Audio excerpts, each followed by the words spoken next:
cette nouvelle évolution dans la révolution des peuples des nations arabes. Comment l'évaluez-vous, M. Rami? Oui, il faut dire que c'est ce qu'on appelle aujourd'hui en Occident d'ailleurs la nouvelle révolution arabe, qui est en fait inspirée et préparée et travaillée par la révolution islamique. Il ne faut pas le cacher non plus.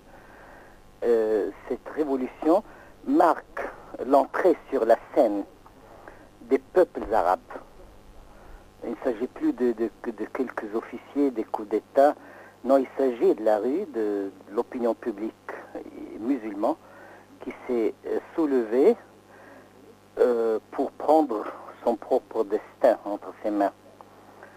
Et quand ces peuples-là se réveillent, on découvre beaucoup de choses, en fait. Pas seulement le pouvoir du peuple, parce que en fait, l'essentiel n'est pas celui qui est parti, c'est Moubarak ou Ben Ali, mais qui est entré sur la scène. Ce qui est entré sur la scène, c'est le peuple musulman, et la donne stratégique a totalement changé.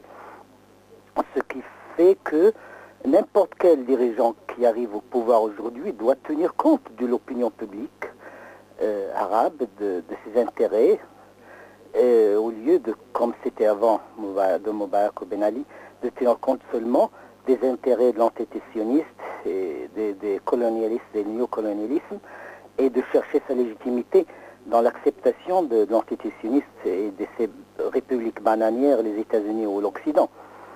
Donc c'est le. Mais ce qui est intéressant, ce que d'ailleurs M. Dortigui l'a touché un peu, c'est dès qu'on commence un peu à fouiller les dessous des dossiers de ces dirigeants qui nous ont, disons, étouffés et condamnés, on trouve encore l'entité sioniste.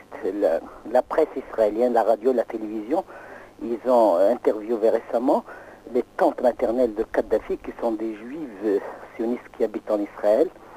Et selon Israël, Kadhafi est juif et qu'il a le droit d'utiliser la loi de leur retour, que si maintenant il quitte la Libye, il est bienvenu comme juif en Israël. Et vous le savez aussi, le ministre, l'ancien ministre de l'information libyenne, et la présidente chef de l'agence d'information libyenne aussi, qui s'appelle Fawzia Chalabi, est juive aussi, sa mère est juive, selon la loi juive, ce qui est d'origine de mère juive est juif.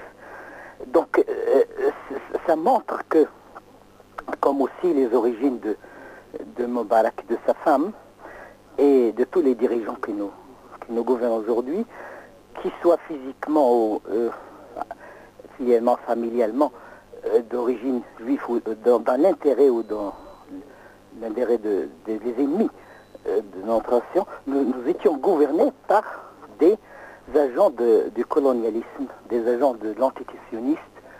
Et je crois que c'est important maintenant qu'on commence à découvrir de plus en plus les dessous des dossiers, et les gens commencent à savoir ce qui s'est passé, qui se passe. Et je crois que ce qu'il y a aussi, c'est que cette révolution doit être permanente, parce que, comme vous le voyez maintenant, les régimes, c'est-à-dire les têtes de régime sont parties, comme Moubarak, Ben Ali, ou même Kadhafi, mais les régimes, ça prend un peu plus de temps pour les détruire. C'est-à-dire que le régime de Moubarak est encore en place, le régime de Ben Ali est encore en place, même si son premier ministre est tombé, mais tout le gouvernement est d'origine de Ben Ali, en fait. C'est aussi comme le gouvernement égyptien aujourd'hui, mais le peuple est en place aussi, c'est-à-dire le peuple continue à agir, continue à occuper la scène, et je crois que c'est ce qui est de nouveau. On n'attend plus. Maintenant, comme on dit, le ballon, c'est les peuples. C'est le peuple maintenant qui décide. Même l'Occident et l'entité sioniste sont devenus impuissants et spectatrices. Ils attendent ce moment, qu'est-ce qui va arriver dans la rue arabe, au Caire, Monsieur Rami, merci. Tahrir, à Tripoli. Donc maintenant, c'est le peuple qui sont en jeu, et ce sont eux qui ont l'initiative aujourd'hui dans le monde arabe. Pour répondre à aux revendications de ces nations. Donc, il faudra tourner une nouvelle page. D'ailleurs, cette nouvelle page est déjà tournée, mais il faudra continuer, poursuivre dans cette voie pour garantir la stabilisation et la légitimité, bien sûr, pour garantir la survie de ces soulèvements, de ces révolutions du monde arabe, n'est-ce pas?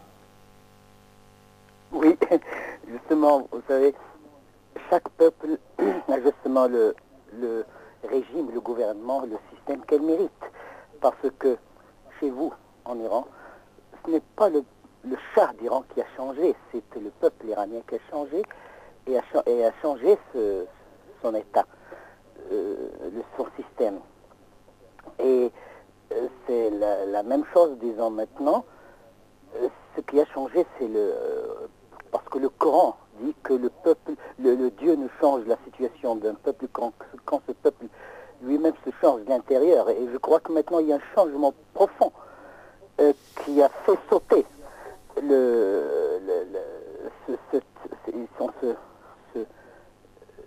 ce blocage de la peur.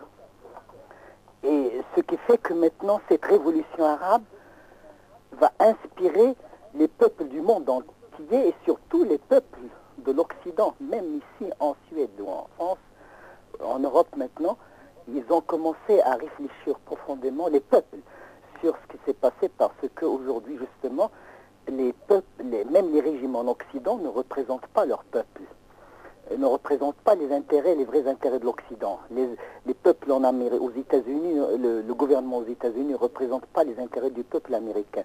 Et je crois que ce qui s'est passé maintenant va être un retournement total. Maintenant, ce sont les Arabes. Je commence à être fier d'être un Arabe d'un pays arabe. Parce que maintenant, je vois que les Arabes sont en train de mériter le respect. On commence à les respecter maintenant pour ce qu'ils sont réveillés. Ils se sont soulevés. Et je crois qu'aujourd'hui, hier j'étais dans une réunion parmi des Suédois, où ils ont commencé même à dire pourquoi ne faisons pas comme les Libyens, les Égyptiens, encercler la télévision qui est dominée par le pouvoir juif, par exemple, encercler les maisons d'édition qui sont dominées par disons, encercler le siège du gouvernement qui est dominé par les sionistes, etc. Donc ceci, ça va inspirer, ça a déjà inspiré l'Albanie maintenant, ça va inspirer la Russie, par exemple, parce que la Russie, tout le Moubarak, qu'est-ce qu'il a fait? Essayer de faire Kadhafi, c'est comme Poutine, c'est-à-dire faire bouger, monopoliser pendant Poutine, par exemple, maintenant, sa longévité, il a resté au pouvoir plus que Brejnev, plus que même Staline, c'est-à-dire des décennies au pouvoir en étant derrière d'autres marionnettes. Donc maintenant, même le peuple russe va s'inspirer de ce qui s'est passé. Donc c'est un changement total. Ce sont des soufflements nouveaux qui est en train de se répandre dans le monde entier grâce à ce qui s'est passé. Je crois que ce n'est qu'un début, tout ce qui s'est passé maintenant, un début. On va voir ces résultats qui va, disons, faire bouger la situation dans le bon sens, dans le monde entier. Et tout cela, il y a, disons, l'antisionisme qui va être totalement, disons, dépassé. Tous ces plans doivent être maintenant révisés parce que tout a été changé maintenant. Vous savez, les régimes qui représentaient des intérêts juifs sont tombés maintenant. Donc, ils ne trouveront plus des traîtres, ils ne trouveront plus disons, des marionnettes à faire bouger.